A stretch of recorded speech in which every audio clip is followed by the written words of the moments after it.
శుభోదయం. నా పేరు తేజశ్రీ. అందరికీ ముందుగా తెలుగు భాష దినోత్సవ శుభాకాంక్షలు. తెలుగు అనే పదంలోనే ఎంతో మాధుర్యం ఉంది కదా. అమ్మదనం నిండిన కమ్మనైన భాష మన తెలుగు భాష. ఆగస్టు 29 ఈ తేదీకి ఒక ప్రాముఖ్యత ఉంది. వ్యవహారిక భాష ఉద్యమకర్త అయిన ఇడుగు వెంకటరామూర్తి పంతులు గారు పుట్టినరోజు ఈరోజు. ఈయన గ్రాంధిక భాషలో ఉండే పాఠ్యాంశాలను వాడుక భాషలోకి మార్చాలని ఎంతగానో కృషి చేశారు. తెలుగు భాషకి ఆయన చేసిన కృషి చిరస్మరణీయం.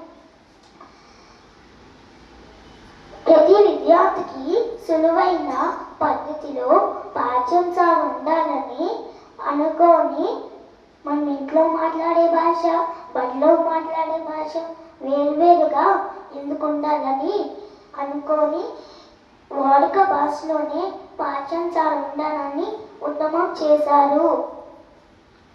ఆయన చేసిన కృషి గుర్తించి ఆయన పుట్టినరోజు అనగా ఆగస్టు 29 తెలుగు భాష దినోత్సవంగా జరుపుకుంటారు.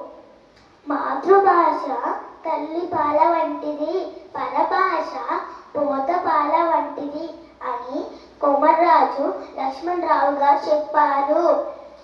అటువంటి కమ్మనైన మన మాతృభాషలోనే మనం భాషించుదాం అని తెలుపుతూ అందరికీ మరోసారి తెలుగు భాష దినోత్సవ శుభాకాంక్షలు. ధన్యవాదాలు.